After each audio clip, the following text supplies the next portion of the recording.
Hello guys, this is Peter from Traxx, and finally I can make a very big announcement today.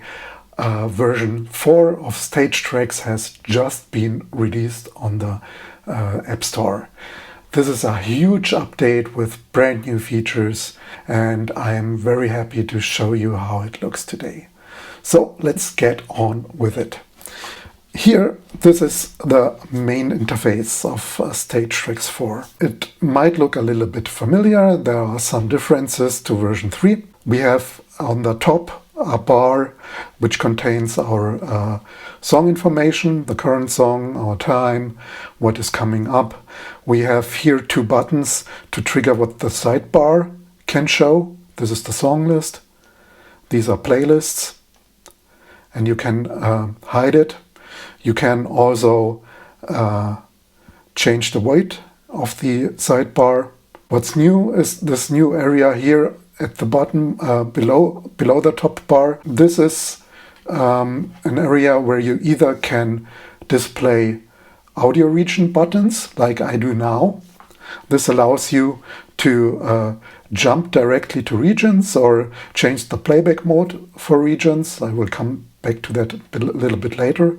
You see the regions now are also displayed here in the top view. You can also use this view to seek within the song. Then here on the right, we have a menu where you can open additional dialogues, for example, to manage your network sessions, iCloud sync, set up remote control, work with backups and import files, and open settings.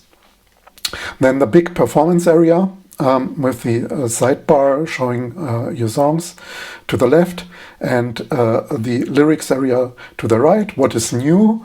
You can switch the lyrics area freely between PDF and text-based lyrics. And here on the bottom, this is the playback control area. There's the big playback button.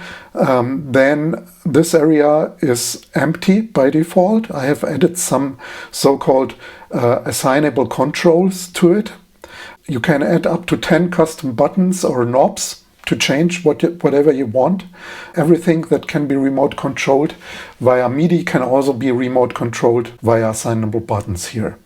And then you have two new buttons. The info button is used to edit song details. Here I'm in the region editor tab. You know this editor basically from version 3. Mostly it's working the same. Then we have the lyrics editor. We have an audio editor. This is new. Traxx can now support up to 32 tracks instead of 8. Here you can add new tracks, you can delete tracks, you can replace audio files on the tracks, you can reorder them if you like this, just drag and drop. And finally, the song details with new options. For example, you can set up a year, which you can use to filter songs. You can set up a key, which is displayed in the song list. There is a much more sophisticated metronome now available. You can set the playback mode when you want to hear the metronome, so either when it's stopped before the song to get a feel for the tempo, when played, or both.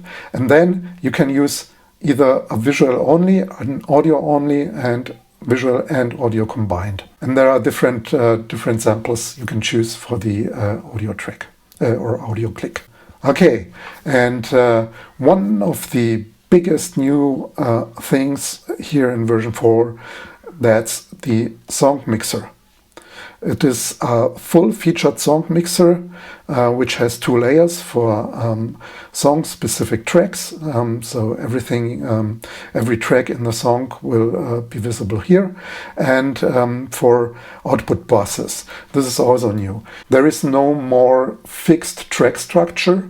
You can order your tracks the way you like it per song. It doesn't need to be fixed. And when you then want to set up a routing, you specify which track will be sent to which output bus. That's here the button on the top.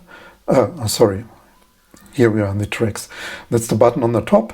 And you see my first 2 tracks are routed to the drums bus. We have up to 16 buses that we can choose. The next track is routed to the bass bus, then guitar, keys, and so on. And these buses are visible on the Outputs tab. You have up to 16 buses you can set up. And here you set up the routing for the audio interface. So I just have the speakers on the iPad right now, but here you would be able to use either stereo or mono outputs.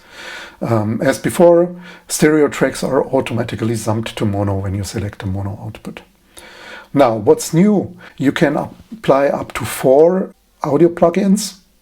Here I have, for example, the LRC plugin, but I can apply, for example, a chorus plugin if you like. I can reorder them to change the order in which the signal is processed. I can bypass them and open and close the UI. And this is global.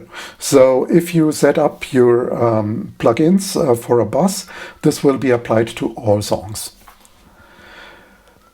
Okay, now, what else do we see here?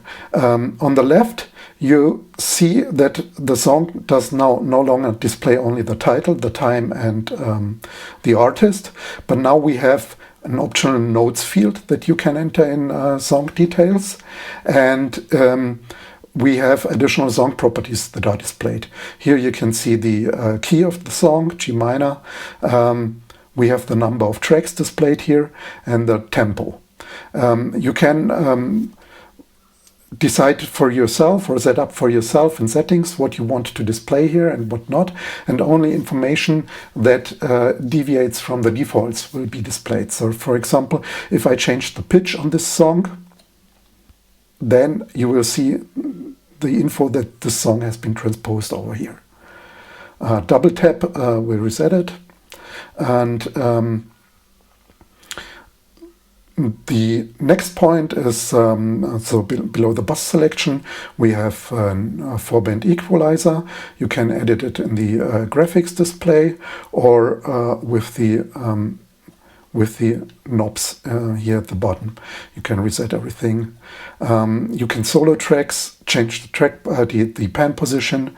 You have a fader, which will also show the track levels, the current track levels. These are post fader, so if you move a track down, you will see the level will drop. And here also new mute buttons. By pressing long on it, you can select this mute button dialog where you can add or remove a track from mute groups. And with these mute groups, the buttons for the mute groups are displayed on the right. You can mute multiple tracks at once. The mute groups are also global, so they stay engaged or disengaged, whatever you have selected, even when you switch songs. So this is a way where you can set up global mutes for all your songs in one go. Or you can do that on the Outputs tab. So output buses can also be muted, and this is also global. So when we load the next song, whatever is routed to this drums bus will get muted. Okay, and now let's get on to the last big difference. That's the audio regions here on top. What's new is that you have different playback modes. So whenever you tap on one of these buttons, you can change the playback mode. For example, this one is repeat once, repeat multiple times, and what's new is pause at the end. I can jump directly to another section of the song at the end of this one. Now we are here. And if I select a region that has not been played yet, I can also switch to this button, which means skip over this region. Now we jump directly to the interlude. So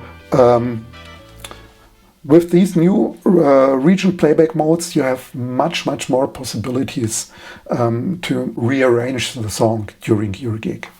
There's much more in detail, but I think for now this is a nice sneak peek what is waiting for you. I hope you really like it, and this will be a great basis for future extensions. I'm very much looking forward to it. I hope you like it too. See you. Bye bye.